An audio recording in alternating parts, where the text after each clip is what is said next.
When you think Toronto, when you think Canada, what do you think? You think Rush, you think Drake, you think Michael J. Fox, you think Laura Harrier. What else do you think? You think Josh Eberley from NBA.com Canada and Hoops Mag.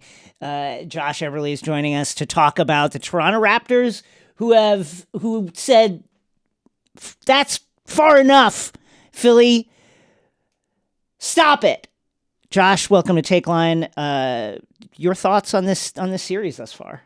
Well, first of all, thank you for having me on here. Appreciate it. I knew that Canadian flag in my Twitter profile would pay off eventually. Right? had to keep it plugged. No, you know what I mean? I think this was a series that was very hate-fueled, and there were a lot of people who would love to have seen Joel Embiid and James Harden flop in a historic fashion, Doc Rivers included.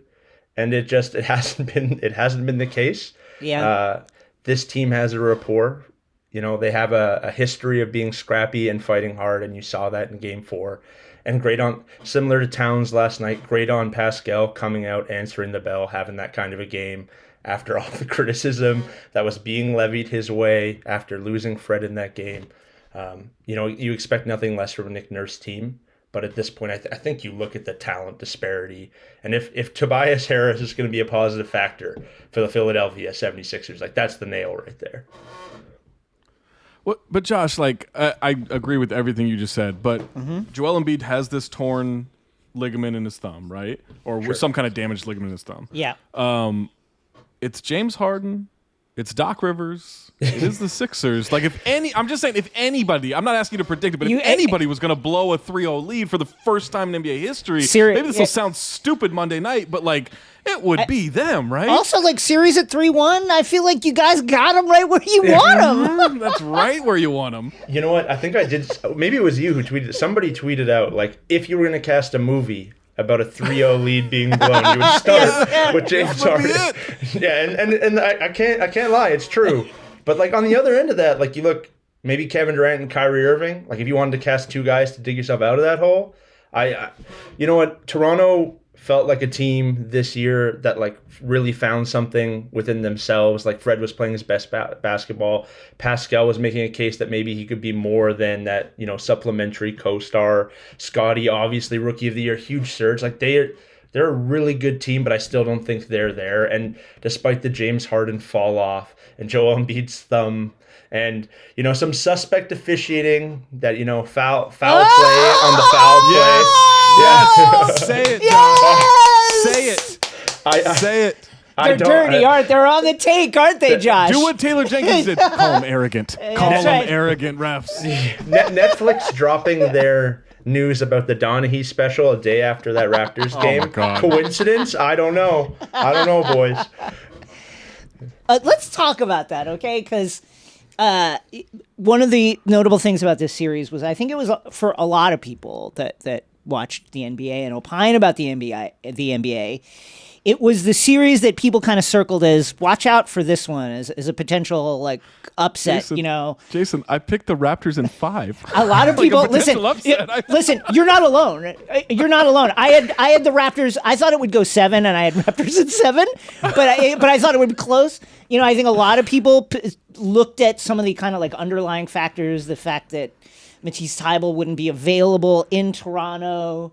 James Harden's played on the stretch of the season, and just the way that a Nick Nurse coached team plays, the amount of looks on defense that they give a team, and they thought, look out. Now that hasn't occurred.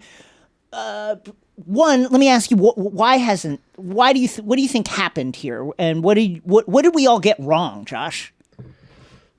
I mean, I'm probably going to oversimplify. And what was the ESPN panel was 11 and 12, 11 Toronto, 12 Philly. Yeah. A lot of people were split on this series. Mm-hmm. But we always talk about how games slow down in the playoffs. Half-court offense is super important. And whatever we think about James Harden, I think Harden and Joel are still the two best half-court players in the series.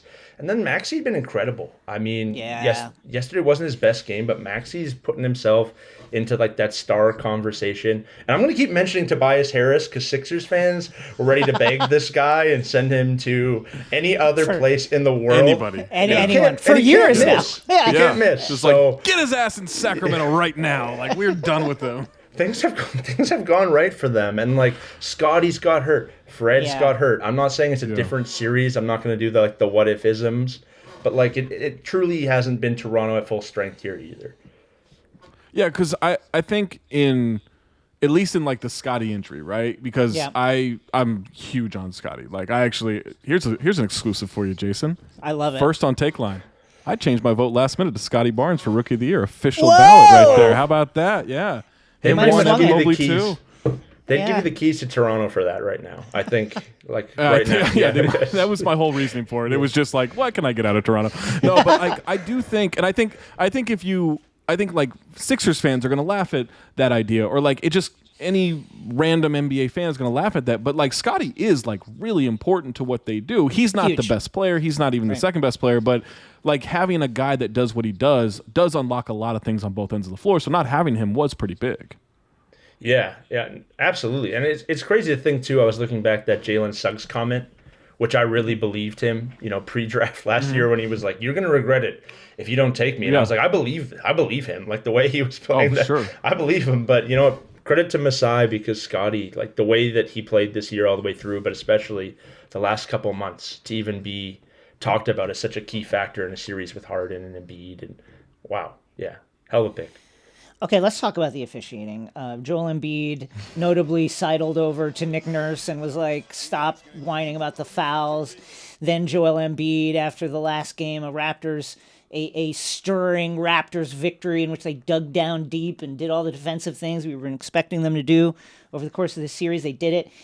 Joel Embiid ended the game by derisively clapping the refs off the floor. I did like that, though. I did like it. It was a good move. Yeah. And listen, it's all spice for the soup, which I like. I like a spicy soup. But Josh, what are your thoughts on the refereeing? Well, like a couple things, right? Like I think the idea that you're going to force Joel Embiid out of the post and you're going to swarm him when he's the biggest guy on the floor by far, he brings those elbows up, you're going to have hands in there, you're going to get calls against you. So I'll give Embiid that. Like the Sixers fans are like, officiating's not supposed to be 50-50, it's supposed to be call the fouls where they are, and I think fans have a hard time with that. But both of these teams are grifty. These are grifty teams. Pascal has had his moments in the series too.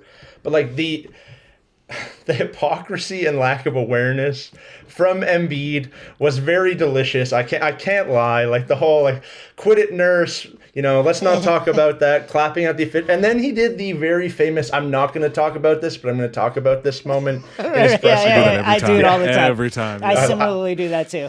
And if you're going to roll that way, I mean, people are going to have their fun with it because how can they not? Yeah, I think, and I also think like just in that series alone, I think Toronto could benefit from more whistles just because I do think that they've been pretty aggressive at times, but also you'll see Pascal dribble around for 16 seconds and then put up a bad contested shot or just like throw it to Fred and be like, you do it. Like at the end of the shot clock. Like I think that Philly is obviously more forceful because they have Embiid, and that lack of like aggressive consistency from Toronto probably hurts them getting those calls on the other end. Yeah, for sure.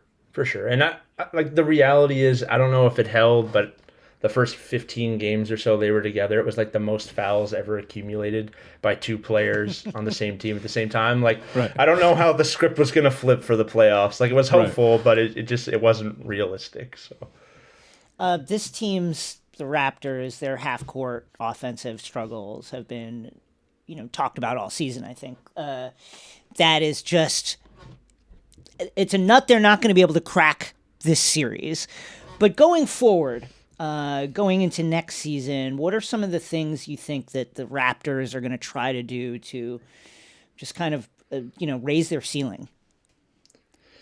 Yeah, I mean, I gave Masai some credit earlier. Having Maxey on the other team in this series probably would have helped them a little bit bit with that if Masai had decided that Lowry playing home games in Tampa wasn't that important. But, that past the past.